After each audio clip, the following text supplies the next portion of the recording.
Oh hey, it's Wes, and today it's time to talk about a new competitor to a product that completely dominated the market.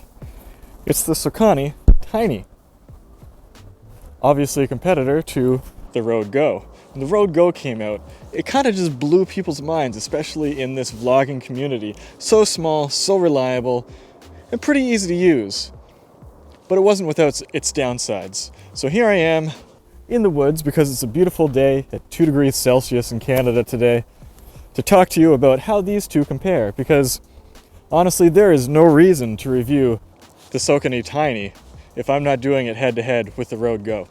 Now I've been using the Rode Go for, well, since it came out. As soon as it was launched, I pre-ordered it on Adorama and got one. And then, as soon as I started using that, I ordered another one because it worked fantastically for me and for what I do. And what do? Well, it's mostly just run and gun. I do things very simply. I do things as easily as possible. And it did the job for me. But why do we need a competitor? Well, we get a lower price, and also the Rode Go is kind of oversimplified. The volume output on it is super hot. It's really hard to keep it within a reasonable range. All the time, I set it to the minimum volume, and sometimes it's still too loud, even if I turn the preamp and my camera down most of the way. I can't turn the preamp down all the way, or things start sounding a bit weird. And so sometimes when I'm filming outside and there's a lot of ambient noise, there's wind, it gets to be a bit too much, and the Rode Go is a bit hard to use in that circumstance. Some people say that they have connectivity issues with the Rode Go. Well, let's find out if the Sokani does any different.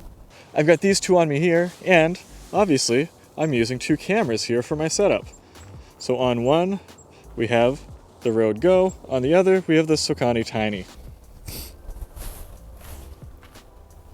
And they're both hooked up using, actually, Rode wire connectors.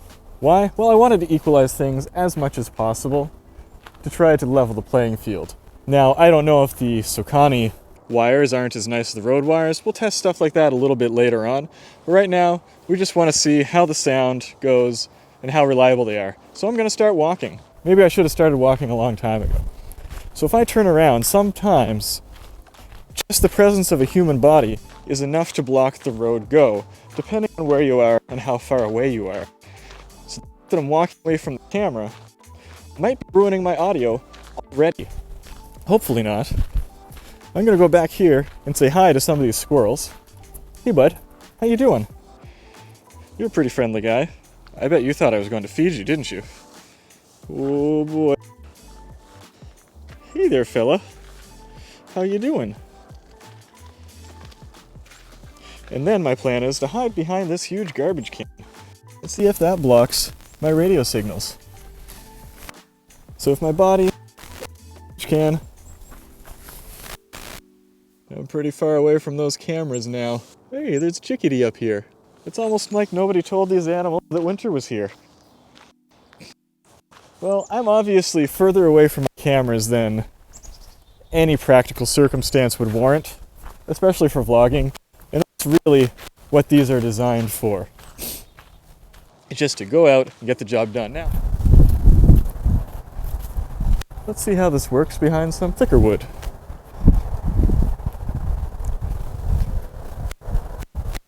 And it doesn't get much thicker than this. So, testing the wood. Hear any of these? How about now? What happens if I duck behind something made of metal? I know we're in the open air without a lot of interference, but who knows? You can't hear me right now. And coming back, maybe you can hear me now. Remains to be seen. We'll find out when I get back to the edit. And lastly, let's see how they sound behind some plastic.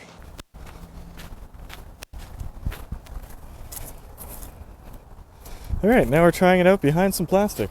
I think it probably sounds just fine. Sure doesn't smell great though.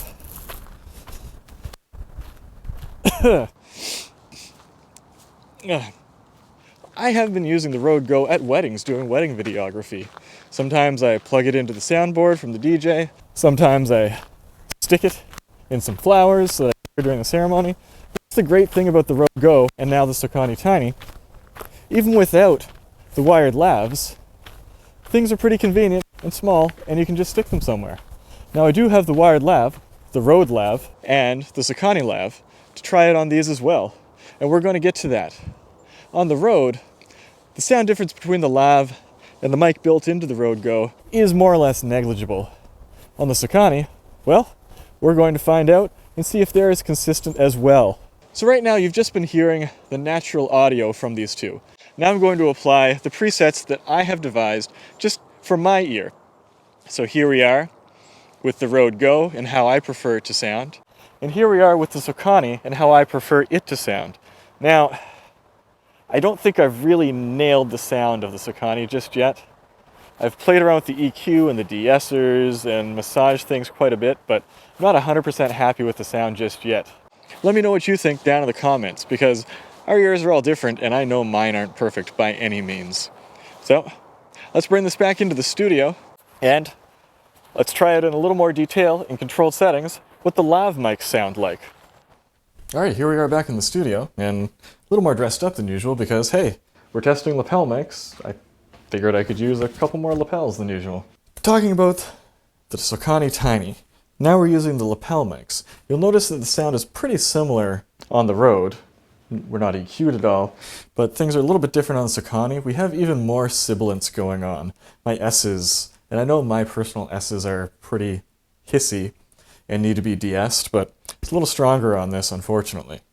And let's see how they compare for ambient noise. And this one. Yeah, you don't get a lot of sound through the Rode when you touch it, but the Sokani seems to react quite a bit more strongly when you do that. And just looking at physical differences, you can see that the Rode is a little bit smaller than the Sokani, and the cords on the Sokani are quite a bit thicker. The Rode, you have a very small Kevlar woven cord, and the Sokani is a very kind of cheapy headphone cable. In the box with Sokani, you get a cold shoe adapter, and your little wind filter that falls off pretty easily, doesn't snap on like the one on the Rode, and you get a smartphone adapter with the TRRS, so that's nice. Case is pretty solid too. One complaint that I do have about the case though is it's a very tight fit. If you actually get them in all the way, it's very inconvenient to get them back out again. Alright, let's throw that all the way and move into our rating system as usual. Now that we've finally had a listen to all this stuff. Number one, build quality. The Sokani Tiny is slightly larger, but it actually seems to weigh the same or slightly less than the Rode. And so it doesn't really inspire confidence. It does appear to be pretty solid, though I don't think it's going to break very easily. I've actually dropped it a few times already. It doesn't seem to care. And so I think I'm going to give that a 7 out of 10. It'll still scratch super easy, and again, not that solid feeling in the hand. Next up would be our feature set. You get about 3 to 4 hours of battery life on the Sokani, as opposed to almost twice as much on the Rode Go. And I'm pretty sure that's where the weight difference comes from. It just feels like there's more battery inside that Rode. But on the Sokani, you get a screen on both units. So that's handy, except on the screen, instead of getting just a volume readout, it's this rather strange, I don't know if it's a radio signal or if it's the EQ of the device itself. If I really hit the mic, there's about a half-second delay and it pops up all of the information on there. I think it's a graphic EQ readout, but it is useless. I don't know why they didn't just do a total volume output like the Rode did. You get more buttons, you have a gain control on both the transmitter and the receiver.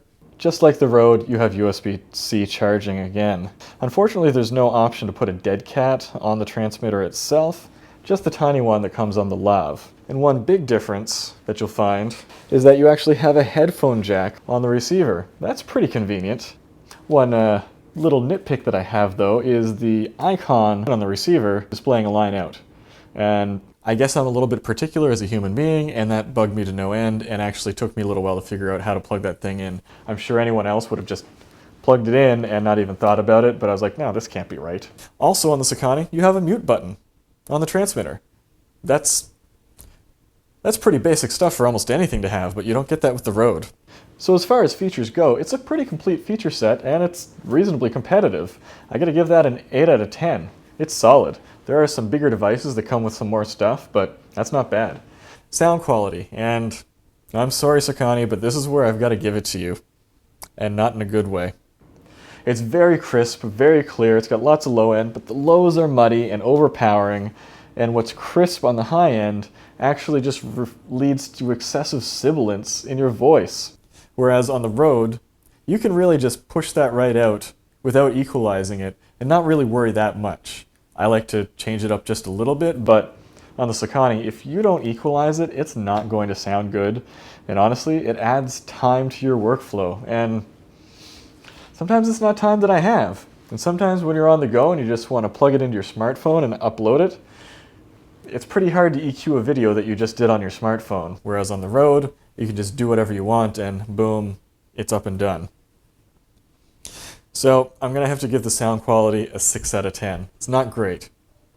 There is some stuff in there that you can peel out with an equalization, but I'm not happy with it for my own voice and my own ear at least. Usability. Mute switch is fantastic. Dual screens, fantastic. You have an actual battery meter on both sides. But when you plug it in to charge it, it just does weird stuff. You have no idea whether these are charged or not. When you first plug them in, a lot of the time they just say they're full, even if they're empty. Then you come back 14 hours later, and maybe one will say it's full and one will say it's still charging. It makes no sense. It's super annoying, and it kind of makes having the dual screens a waste. Now, maybe they could fix it with a firmware update, but I don't see that Sokani even has a location or an ecosystem to do that. It has a USB-C connection, so maybe it's possible, but I don't know if it's ever going to happen. The case is lovely, but difficult to use, so it doesn't really add to the usability. If you really put them in there, you got to wrench to get them back out. And the Lav itself, it's a bit on the large side. It looks a bit old-fashioned compared to this little guy from Rode. This looks wonderful, and you can really hide it easily. So usability, on the grand scheme of things, it's still a 7 out of 10, because this whole form factor, this whole ecosystem concept is fantastically convenient. But when compared to the Rode Go, it just can't really compare. It's just a 7.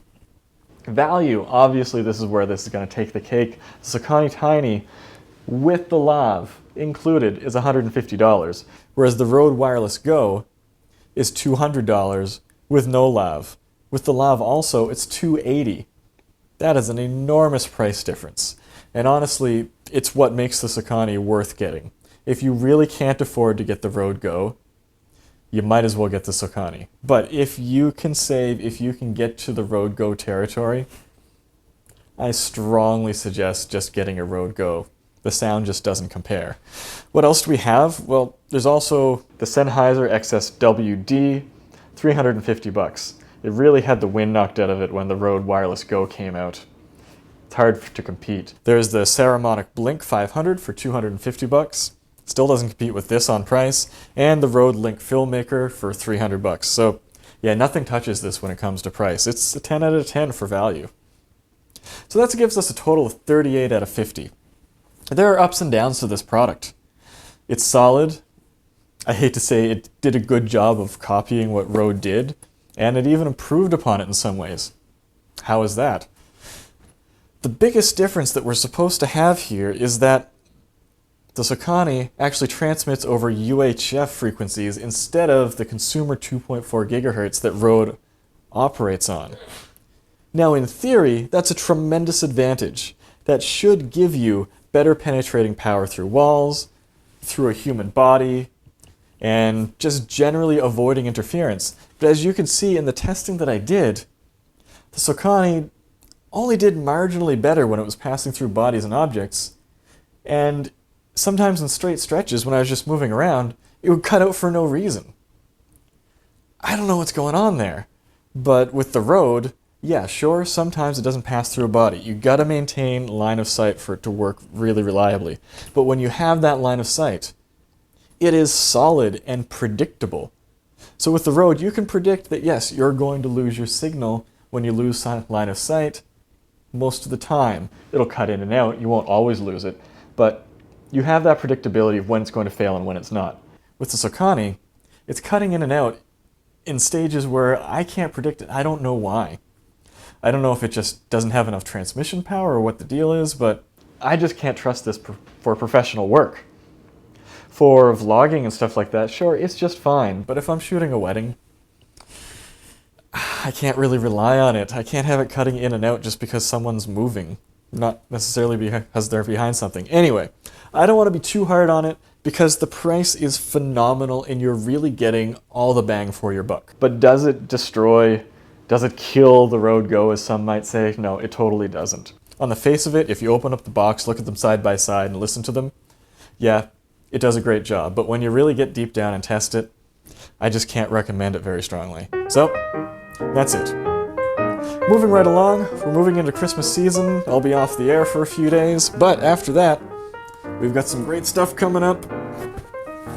Upcoming, we've got the Godox FV150 LED hybrid flash continuous light. I'm really excited about this, and I've got some pretty interesting stuff planned for this shoot. So, stay tuned, subscribe, and until next time, I guess you can't take pictures with these, but you know it. Go take some photos.